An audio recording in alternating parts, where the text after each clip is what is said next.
अस्सलाम वालेकुम, welcome to my YouTube channel cooking tasty recipes. आज मैं अपने किचन में बनाने जा रही हूँ मज़ेदार सा आलू गोश्त, जिसकी रेसिपी मैं आपके साथ शेयर करूँगी। तो यहाँ पर सबसे पहले मैं मैरिनेट कर लूँगी गोश्त को। गोश्त यहाँ पर मैं लूँगी मटन। तो सबसे पहले मैंने बाउल के अंदर ले लिया 4 टेबल स्पून के करीब मेरे पास दही है, घर का दही है। आप चाहें तो बाज़ार का भी ले सकते हैं। 1 टेबल स्पून मैंने इसमें ऐड की है सुर्ख मिर्च पिसी हुई, आप हस्बे ज़रूरत भी ऐड कर सकती हैं। 1 टेबल स्पून ही इसमें मैंने सूखा धनिया पाउडर ऐड किया है। और उसके बाद इसके अंदर हाफ़ टी स्पून मैं ऐड कर रही हूँ ज़ीरा पाउडर, ये भुना कुटा ज़ीरा है। और उसके बाद हस्बे ज़रूरत इसमें हाफ़ टी स्पून के करीब मैं ऐड कर रही हूँ नमक। इन मिर्चों और नमक की जो मिकदार है वो आप अपनी ज़रूरत के मुताबिक कम या ज़्यादा कर सकते हैं। उसके अलावा मैंने हल्दी हाफ़ टी स्पून डाला है। और 1 टेबल स्पून मैंने इसमें लहसुन अदरक का पेस्ट जो है वो क्रश किया हुआ ऐड किया है। तो यहाँ पर दही के अंदर इन तमाम चीज़ों को मैं अच्छे से मिक्स कर लूँगी। और उसके बाद इसके अंदर जो मैंने गोश्त है जिसको वॉश करके मैंने अच्छे से रख लिया था, तकरीबन 1 केजी के करीब मेरे पास ये गोश्त है, इसको मैं इसके अंदर ऐड कर लूँगी।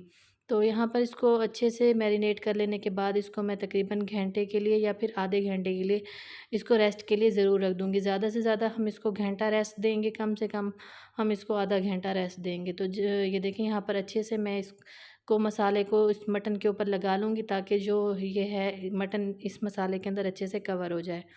तो जब तक ये मैरिनेट होता है, दूसरी तरफ मैं एक बर्तन के अंदर ले लूँगी हस्बे ज़रूरत ऑयल है। ऑयल मेरे पास है 1 कप के करीब। और ये सारा प्रोसेस जो है वो मैं प्रेशर कुकर के अंदर करूँगी, ताकि जो हमारा गोश्त है वो ईज़िली सॉफ्ट हो जाए, नहीं तो इससे पहले मुझे बॉयल करके मैरिनेट करना पड़ता। तो अब इसके अंदर मैं एक जो है लार्ज साइज़ का प्याज वो ऐड करूँगी। यहाँ पर प्याज को गरम ऑयल के अंदर ऐड करेंगे और इसका कलर जो है अच्छे से चेंज कर लेंगे। तो बहुत ज़्यादा डार्क की तरफ हम नहीं लेके जाएंगे, बल्कि नॉर्मल ही इसका कलर रखेंगे। तो इसके साथ ही इसके अंदर मैं ऐड कर रही हूँ थोड़ा सा साबित ज़ीरा है मेरे पास, वो मैंने इसमें ऐड कर दिया। अब अच्छे से मैं इसकी भुनाई कर लूँगी और प्याज़ों का कलर चेंज कर लूँगी। अगर आपको मेरा ये तरीका अच्छा लग रहा हो तो मेरी रेसिपी को ज़रूर लाइक करें और मुझे कमेंट्स में बताएं कि आपको मेरी रेसिपी कैसी लगी। मेरे चैनल को सब्सक्राइब कर दें और मज़ीद अच्छी वीडियोज़ के लिए मेरे चैनल पर विज़िट ज़रूर करें। तो ये देखें यहाँ पर मैंने प्याज का कलर चेंज कर लिया। मज़ीद इसके प्रोसेस को रोकने के लिए मैंने इसमें थोड़ा-सा पानी ऐड किया, ताकि जो प्याज़ों का कलर है वो ज़्यादा डार्क ना हो। तो अब इस पॉइंट पर मैंने इसके अंदर ऐड कर लिए हैं टमाटर। यहाँ पर टमाटर और प्याज की मैं अच्छी से भुनाई कर लूँगी और टमाटरों को मैं कर लूँगी अच्छे से सॉफ्ट। यहाँ पर पानी डालने का मकसद ये था कि यहाँ पर जो प्याज़ों का कलर है वो इतना ही रह जाए, जो इसका प्रोसेस है वो रुक जाए।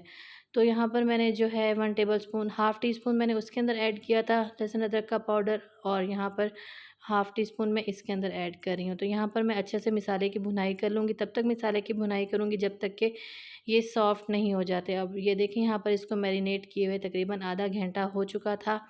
तो यहाँ पर इस मसाले को मैं इसके अंदर ऐड कर लूँगी, और जो ये बकाया बाउल के अंदर लगा है उसको भी मैं पानी के साथ वॉश करके इसमें ऐड कर लूँगी।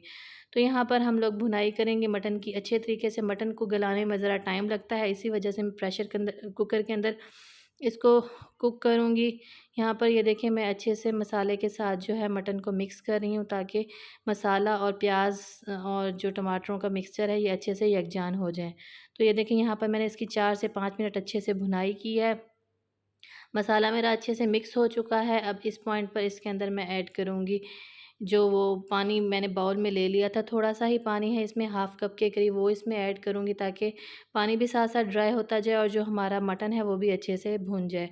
यहाँ पर मटन की अच्छे से भुनाई करने का एक मकसद ये है कि जो इसकी रॉ स्मेल होती है वो ख़त्म हो जाए, और जो इसकी बोटियाँ हैं उसके अंदर जो मसाला है उसका टेस्ट अच्छे से ऐड हो जाए।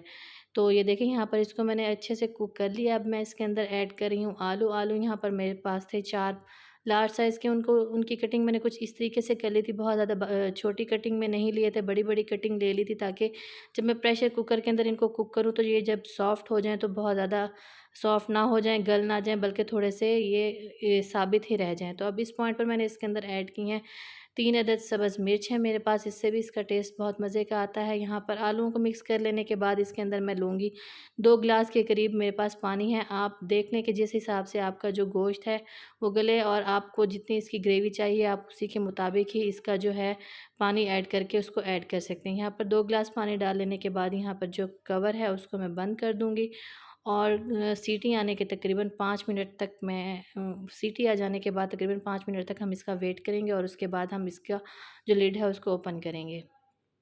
तो ये देखें यहाँ पर तकरीबन सीटी आ जाने के 5 मिनट बाद मैंने जो है इसका कवर हटा लिया है और जो ये है मेरे पास मसाला वो अच्छे से बनकर रेडी हो चुका है।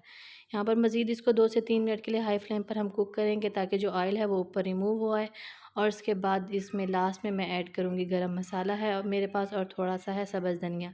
सब्ज़ धनिया अगर आपके पास ज़्यादा अवेलेबल है तो आप ज़्यादा भी इसमें ऐड कर सकती हैं। और उसके बाद लास्ट में मैं इसके अंदर ऐड करूँगी सब्ज़ मिर्च 3 से 4 कट की हुई, वो भी उसमें इसका टेस्ट बहुत ही अच्छा आता है। तो ये देखिए मज़ेदार सा मेरा आलू गोश्त रेडी है।